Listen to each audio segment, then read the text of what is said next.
Olá, amigos. Eu sou Maria Aparecida e esse é o canal Mediunidade Clínica que vem aqui para falar um pouco da sensibilidade, da religiosidade de cada um de nós. Vamos começar?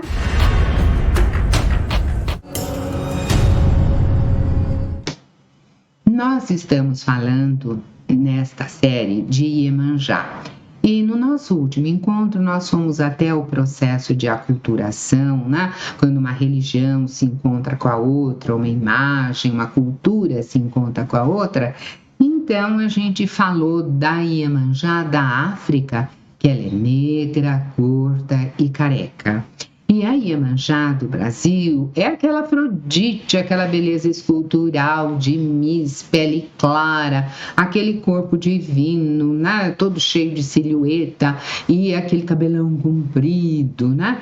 Então, é o como cada um interpreta, como cada um cria uma imagem dentro de si, como cada um lida com o arquétipo da divindade, com essa força que Iemanjá representa. Iemanjá representa o arquétipo da grande mãe, né?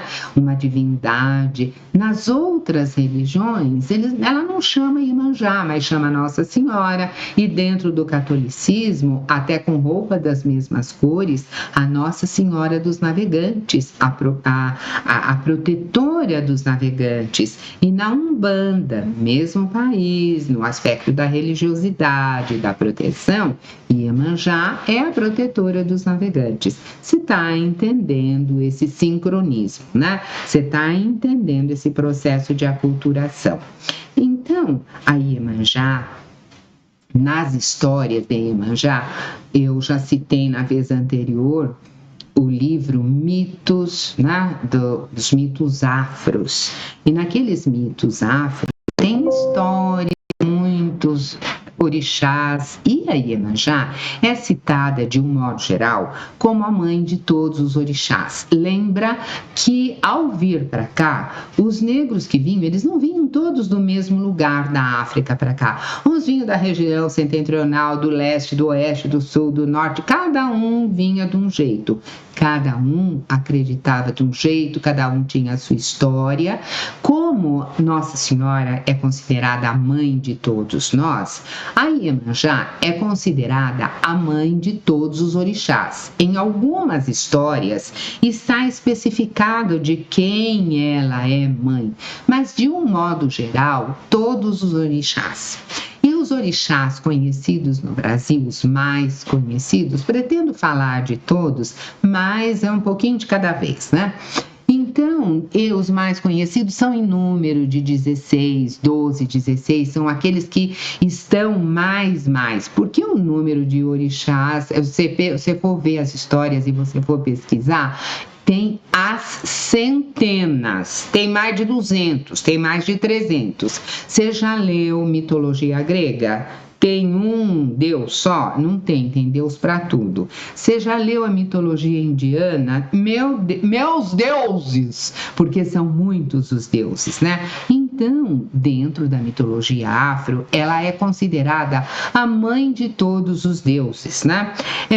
Lá, a partir de Exu, que é uma divindade, porque depois, outro dia, a gente fala sobre Exu visto como uma divindade ou como uma entidade. Tem uma diferença, mas dentro da mitologia afro, ele é uma divindade, é um deus que tem a ver muito com comunicação, inclusive.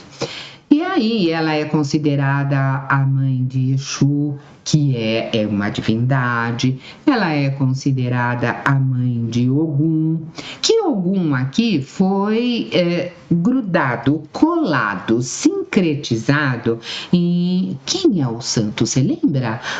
São Jorge Aparecido é Ogum, é o santo guerreiro. Por quê? Porque Ogum, ele era guerreiro. As histórias dele são histórias de conquista, histórias de guerra, né? E aqui, aqui também era um santo guerreiro. Então, quando uma ideia se encontra com a outra, tem similaridades, esse santo guerreiro vai para o altar e ele recebe lá na Umbanda o nome de Ogum. E aqui se chama de São Jorge, mas é o mesmo arquétipo, é a mesma divindade que tem, assim, muitas faces, né? Deus tem muitas faces, cada um acredita de uma forma, cada um decodifica de um jeito, conforme o nível de consciência que tem. E aí ela era considerada a mãe de todos os santos, a mãe de Xangô, que era o Deus das leis, era o Deus da justiça, né? Acho bom a gente rezar um pouco para ver se o STF entra assim, né, na justiça de Xangô. Olha, gente, a justiça de Xangô não tem acordo com ninguém não, tá? Ele pega um machado lá e um ponto dele diz assim: não me mexa na espada de Ogum e não me mexa na machada de Xangô e nem me mexa na flecha de Oxóssi. Então, sabe, deste outro lado, do lado da espiritualidade, não tem corrupção, tá? Então, ela era lá a mãe de Xangô. Mas tinha entidades femininas, era também a mãe de Oxum. Quem era Oxum? A deusa das águas doces, dos namoros, dos rios, também uma imagem da grande mãe das cachoeiras, né? O dia que eu vi aquela cachoeira enorme que foi lá para os Paulo Afonso da vida e que vê aqui, vê ali, aquele mar, né, de água doce, eu senti aquela coisa é a presença de Oxum. Então, nossa, Aparecida, você senti ser filha de Oxum? Eu sou exibida, sou filha de todos os orixás. Onde eu vou, eu sinto uma coisa. Não tem, assim, o filho de todos os deuses? Eu sou filha de todos os orixás. Você acha que eu vou brigar com os orixás? Não. Então, a gente vai lá olhando, né? Tinha Inhansã. Lembra Inhansã? Aquela que é a deusa da chuva, dos raios, dos trovão. Inhansã é brava que nem uma onça, né? Então, a mãe de Inhansã é de Obá. Obá também era, assim, uma guerreira, mas era uma guerreira aqui de terra, não era lá dos ares, né? É considerada a mãe de Oxalá nessa visão de grande mãe, tá, gente? Ela era considerada a mãe de Oxalá, a mãe de Obaluaê. Oxalá, você sabe que ele está ligado à figura de Jesus. E que Jesus, lá na mitologia cristã, ele é considerado, assim, o filho da Nossa Senhora, o filho de Deus que se fez carne, né? E Oxalá também é assim, é o filho da Iemanjá, mas ele é filho de um outro Deus. Então, é um outro jeito de acreditar, lembra do sincretismo. Então, a figura de Oxalá lembra a de Jesus. A de Obaluaê é aquele que cuida dos doentes, aquele que ajuda na passagem dos mortos. Oxumaré é o deus dos arco-íris, né? Lembra que depois da chuva faz aquele arco-íris no céu, todas aquelas cores, e tem a representação das cores e de quem ele é filho. Então tem muitas histórias e muitas histórias muito bonitas, né?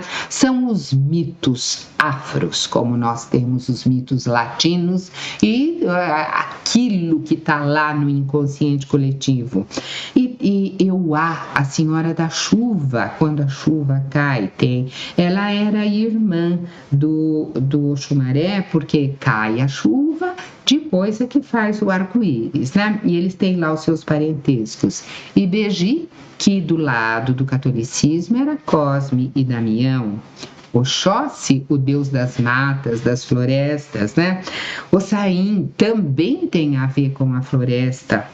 Logum Edé. Então, tem uma série deles aí, esses são os mais conhecidos. E nós vamos olhar essa grande mãe, que é o arquétipo, que é a mãe de todos os deuses, a nossa mãe, que é reverenciada. Quando eu preciso de alguma coisa, vou lá rezar para Nossa Senhora. O ubandista, ele vai lá rezar para Iemanjá. Então, não precisa brigar. A Iemanjá e a Nossa Senhora é o mesmo arquétipo, é o mesmo espírito, é a mesma grande mãe, é aquela que acolhe, que abriga, sabe, que nutre. Então, a Iemanjá, a grande nutriz, a Nossa Senhora, a grande mãe. Nossa Senhora de Guadalupe, Nossa Senhora de Fátima, Nossa Senhora Aparecida, não é tudo a mesma Nossa Senhora? Iemanjá também é a mesma Nossa Senhora. Vai estudando, vai aprendendo. No nosso próximo encontro a gente continua desse ponto para diante, mas eu quero lembrar para você que a gente precisa pesquisar, a gente precisa trocar, precisa, sabe, movimentar. Nós somos o responsável pelo nosso próprio desenvolvimento. Se eu não estudar, se eu não arejar, se eu não trouxer novas ideias, eu estaciono, nada acontece. Fica com um abraço grande, até o próximo encontro.